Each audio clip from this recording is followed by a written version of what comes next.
ఆత్మబంధువులందరికీ నా యొక్క ఆత్మ ప్రణామాలు. ఇంత గొప్ప ధ్యాన జ్ఞాన మార్గాన్ని మనకు అందించిన మహాత్ములైన బ్రహ్మర్షి పితామహ పత్రిజీ దంపతులకు, నాకు జ్ఞానాన్ని అందించిన బ్రహ్మర్షి తటవర్తి వీర రాఘారావు గారి దంపతులకు ఒకసారి ఆత్మ ప్రణామాలు తెలుపుకుంటూ కార్యక్రమం స్టార్ట్ చేసుకుందాం మాస్టర్స్. ఈరోజు మనం కర్మ సిద్ధాంతం 11వ భాగం తెలుసుకుందాం మాస్టర్స్. ఫస్ట్ నోట్ చేసుకోండి.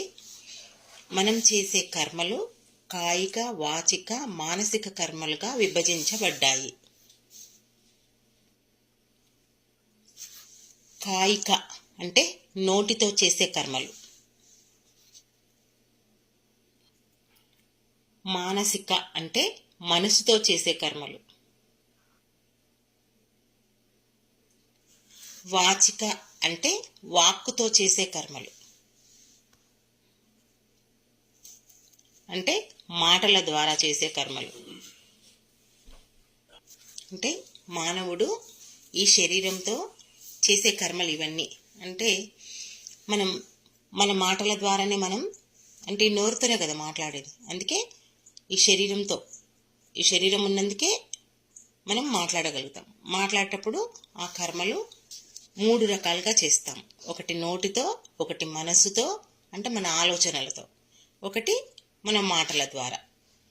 నోరు ఉందంటే శరీరం ఉన్నందుకు, అంతే కదా, ఈ శరీరంతో అని అనుకోవచ్చు. కాయికము అంటే శరీరంతో చేసే కర్మలను కూడా రాసుకోవచ్చు. ఓకే, భౌతిక శరీరంతో జీవుడు కర్మ చేస్తాడు. ఆ కర్మలకు కారణం త్రిగుణాత్మకమైన ప్రకృతి. అంటే త్రిగుణాలతో కూడిన ప్రకృతి.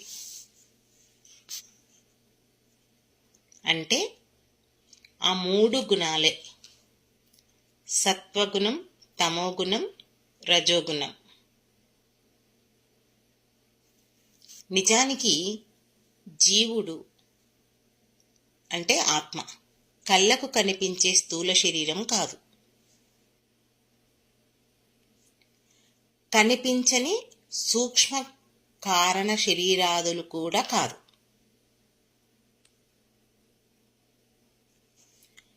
బ్రహ్మం యొక్క ప్రతిబింబమై ఉండి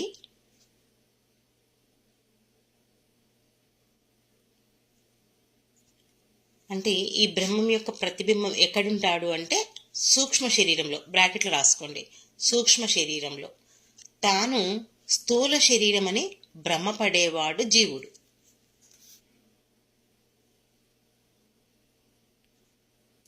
కానీ ఈ జీవుడు ఈశ్వరుని నుంచి వేరు కాదు అని ఆదిశంకరులు తత్వబోధలో చెప్తారు.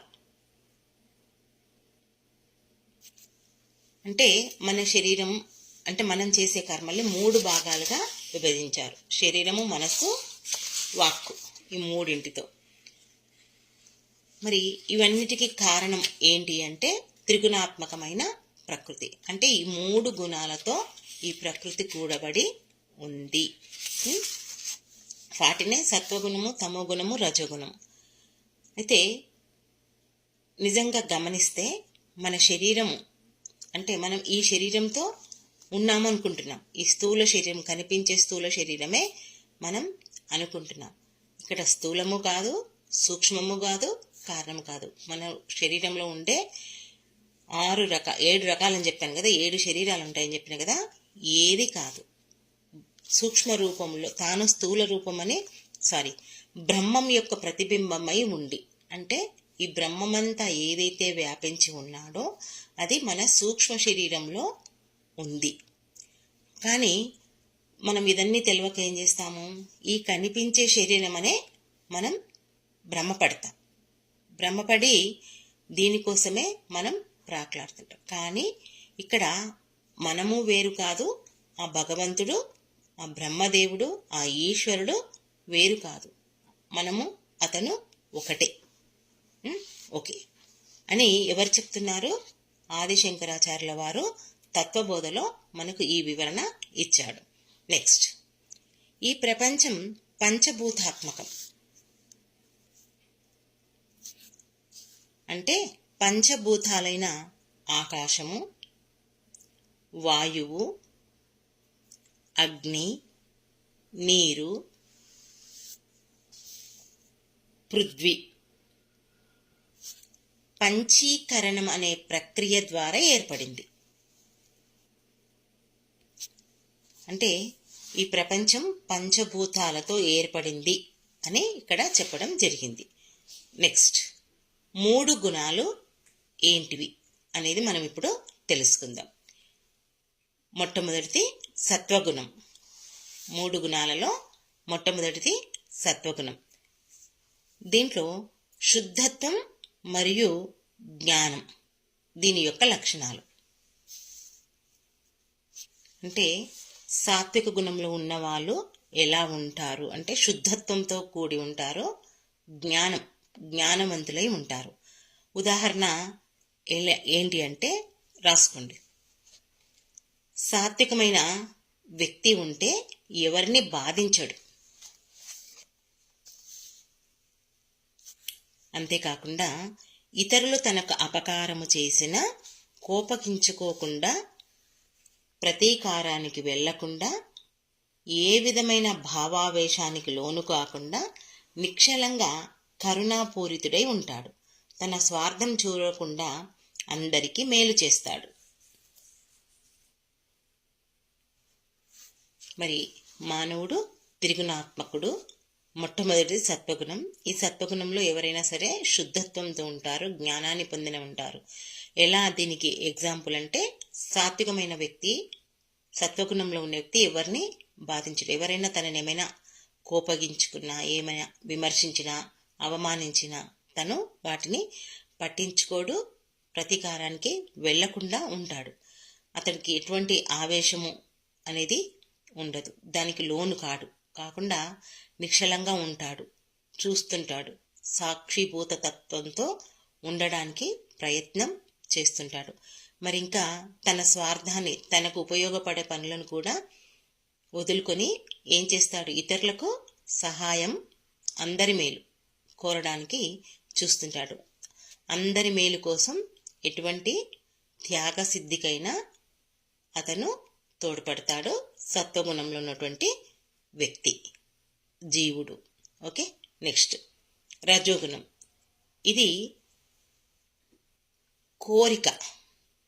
ఇక్కడ రజోగుణం దీని యొక్క లక్షణం కోరిక. రజోగుణం ఉంటేనే పని చేయగలుగుతాం.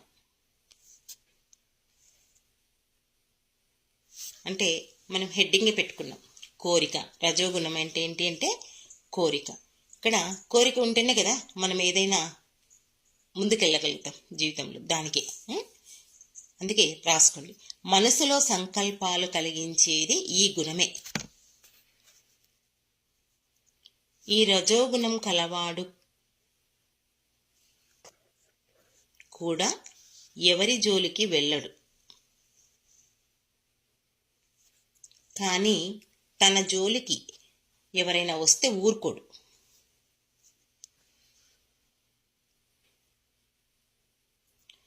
తన స్వార్థం చూసుకుంటూనే ఇతరులకు మేలు చెయ్యాలని చూస్తాడు.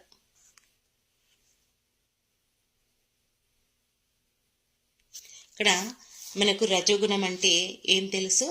కోపము, ఉద్రేకము. రజోగుణం ఉన్నవాడికి ఉంటాయని కూడా మనం చెప్పుకుంటాము, ఉంటాయి కూడా. అక్కడ కోపము ఉంటుంది, కోరిక ఉంటుంది, రెండు ఉంటాయి. అయితే ఆ కోపము, కోరిక రెండు, కోరిక ఉండడం కారణంగా తను ఏ పనైనా చేయడానికి చూస్తుంటాడు. అంటే ఆ మనసులో ఆ కోరిక అనేది కలుగుతుంది, నాకు ఇది కావాలి అని. ఇక్కడ ఉండొచ్చు కోపం, కానీ తను మాత్రం తనకు తానుగా ఎవరి జోలికి వెళ్ళడు. ఎవరైనా తన దగ్గరికి వస్తే, తన జోలికి వస్తే ఊరుకోడు. కొంతమంది మనం గమనిస్తుంటాం, కోపం ఎక్కువ ఉంటుంది కానీ వాళ్ళు చేసే పనులన్నీ సరిగ్గా ఉంటాయి అంటుంటాం మనం. కోపం ఎక్కువ కానీ చేసే పని మాత్రం పర్ఫెక్ట్గా చేస్తారు అని చెప్పి మనం చెప్పుకుంటాం కదా, చాలాసార్లు చెప్పుకుంటుంటాం. అందుకే మనం అంటాం కోపం ఎక్కువనే. ఆ కోపం అనే ఉద్దేశంతో ఆ గుణం ఒక్కటి మనం చూడొద్దు, మనం ఆ సర్టిఫికెట్ ఇవ్వద్దు. ఇవ్వకుండా ఏదైతే మంచి ఉందో ఆ మంచిని చూడడానికి మనం ప్రయత్నం చేయాలి. ఆ కోపం అనే ఆ మాటను పట్టుకొని ఆ వ్యక్తిని మనం పక్కకు పెడతాం. అలా పెట్టొద్దు. అతడు చేసే మంచి పనులను, ఆమె చేసే మంచి పనులనే మనం చూడాలి. ఇది మనం నేర్చుకోవాల్సింది. ఓకే, నెక్స్ట్ తమోగుణం. తమోగుణం యొక్క లక్షణాలు ఏంటి అంటే అజ్ఞానము మరియు జడత్వము దీని యొక్క లక్షణాలు. ఇక్కడ జడత్వము అంటే మూర్ఖత్వం. దీనికి ఎగ్జాంపుల్ ఏంటంటే తమోగుణం కలిగిన వ్యక్తి అందరినీ బాధిస్తాడు. ఇతరులకు ఉపకారం చేయడం అన్న మాటే ఉండదు. ఎప్పుడూ హాని చెయ్యాలనే చూస్తాడు.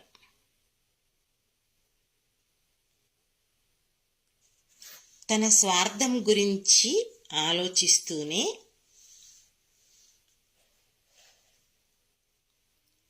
ఇతరులు సుఖంగా ఉండకూడదు అని తలుస్తాడు. తన జోలికి రాకున్నా ఇతరులను పీడించి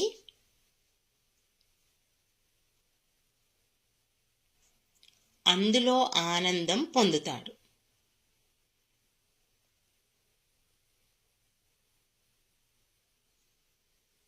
దురాశ, ప్రతీకారం మొదలగు దుర్గుణాలు దీని లక్షణాలు.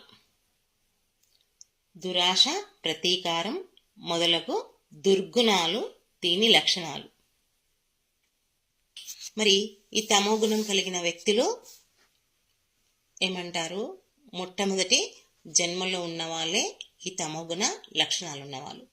మరి గమనిస్తే వాడి యొక్క శరీరాన్ని సుఖపెట్టడం కోసం, తను ఎంజాయ్ చేయడం కోసం రకరకాలుగా తన ఇంట్లో ఉన్న వ్యక్తుల్ని అనుకోండి, లేకుండా పక్కల వ్యక్తులైనా సరే బాధిస్తుంటాడు. అంటే ఇప్పుడు ఉదాహరణకు ఒక తాగుబోతు వ్యక్తి ఉన్నాడు. తాగుబోతు వాడు ఏం చేస్తాడు? తన జోలికి ఎవరు రాకపోయా అంటే వాళ్ళ ఇంట్లో తాగడానికి పైసలు కావాలి, డబ్బు ఉంటేనే కదా షాపుడు వాడికి బాటిల్ ఇచ్చేది. దానికోసం ఏం చేస్తాడు? భార్యని హింసిస్తాడు, తల్లిదండ్రిని ఎవరినైనా సరే హింసిస్తాడు. ఆ తాగిన తర్వాత వాడికి ఏమీ తెలియని స్థితిలో ఉంటాడు. అప్పుడు వాడు ఏం చేస్తాడో వాడికే తెలియదు.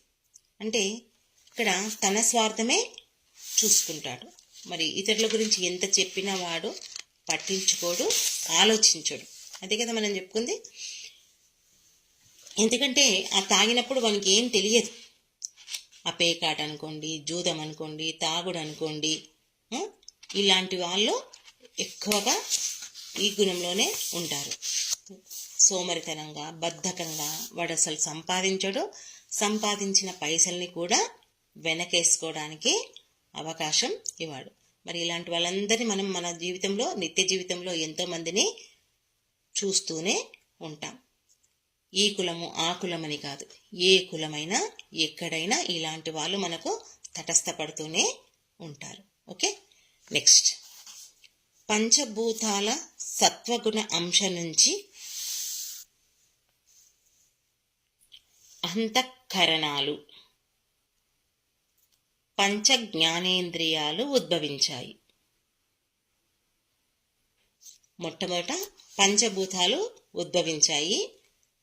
పరమాత్ముడు సృష్టించింది, తను ఉన్న తర్వాత పంచభూతాలు సృష్టించారు. ఆ తర్వాత సత్వగుణం, దాని నుంచి అంతఃకరణాలు. అంతఃకరణాలు అంటే మనం చెప్పుకున్నాం ఏంటి? మనసు, బుద్ధి, చిత్తం, అహంకారం. తర్వాత పంచ జ్ఞానేంద్రియాలు ఉద్భవించాయి. ఓకే, నెక్స్ట్ రజోగుణ అంశం నుంచి ఒక్కొక్క గుణం నుంచి ఏమేం పుట్టుకొచ్చాయనేది ఇక్కడ ఇప్పుడు మనకు తెలపడం జరుగుతుంది. రజోగుణ అంశం నుంచి పంచకర్మేంద్రియాలు, పంచవాయువులు ఉద్భవించాయి. రజోగుణం నుంచి ఏం పుట్టుకొచ్చాయి? పంచకర్మేంద్రియాలు, పంచవాయువులు. కర్మేంద్రియాలు అంటే నోరు, చెయ్యి, ఇవి చెప్పుకున్నాం కదా మనం, అవి. పంచవాయువులు అంటే అదేంటి ప్రాణ అపాన ఉదాన సమాన వ్యాన ఈ 5 వాయువుల గురించి మనం చెప్పుకున్నాం. మీరు వెనక్కి క్లాసులోకి వెళ్ళి చూసుకుంటే మీకు ఇవన్నీ తెలుస్తాయి. మళ్ళీ ఇక్కడ మళ్ళీ రాయించడం మన సమయం వేస్ట్, దానికి ఏం వివరణ కూడా ఉండదు, అందుకే మళ్ళీ రాయించట్లేదు. మీరు ఇంతకుముందు పార్ట్ 7 పార్ట్ 8 6 క్లాసుల్లో ఉంటాయి, ఆ క్లాసుల్లోకి వెళ్తే మీకు అది పూర్తిగా తెలుస్తుంది. ఓకే, నెక్స్ట్ తమోగుణ అంశం నుంచి స్థూలమైన పంచభూతాలు స్థూల శరీరం ఏర్పడ్డాయి.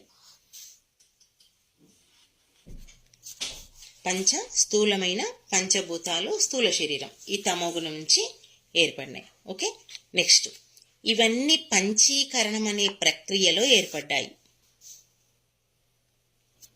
పంచీకరణం అంటే 5 భాగాలుగా విభజింపబడ్డాయి అన్నట్లు. ఓకే,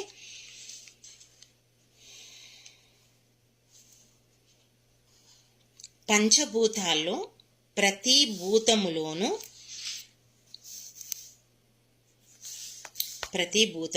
దాని తత్వం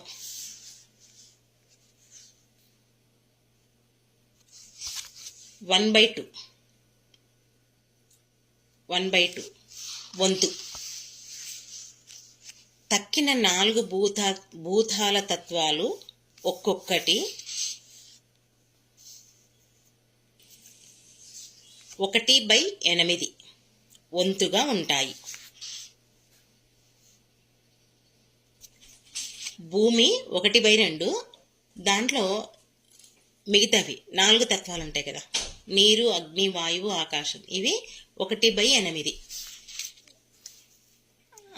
చేసుకోండి. భూమి అందులో 1/2 భూతత్వం అయితే, అంటే ఇక్కడ సగభాగం భూతత్వం అయితే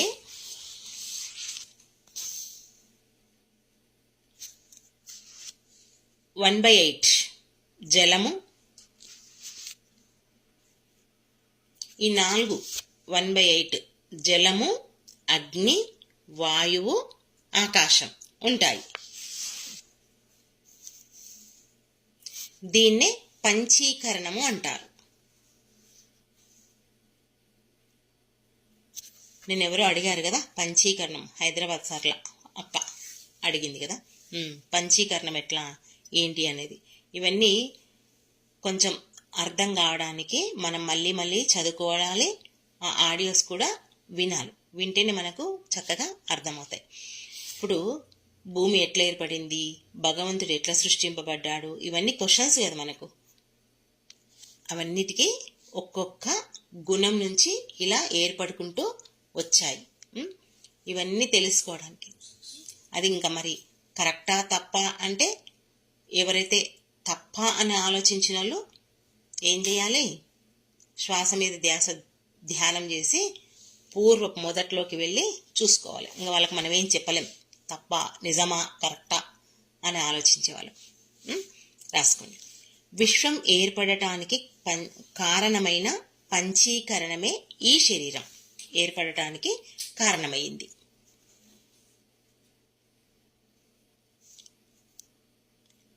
జీవుడి స్థూల శరీరం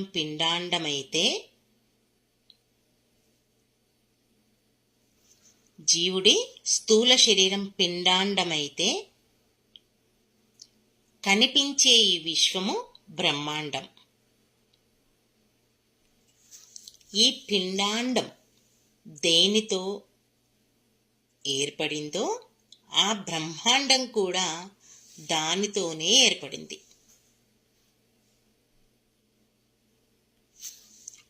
కాబట్టి పిండాండాన్ని అర్థం చేసుకుంటే బ్రహ్మాండాన్ని అర్థం చేసుకోవచ్చని చెప్పారు ఋషులు.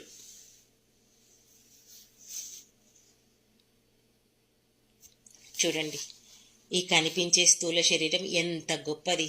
మనం దీన్ని దేనికి లెక్క చెయ్యం కదా.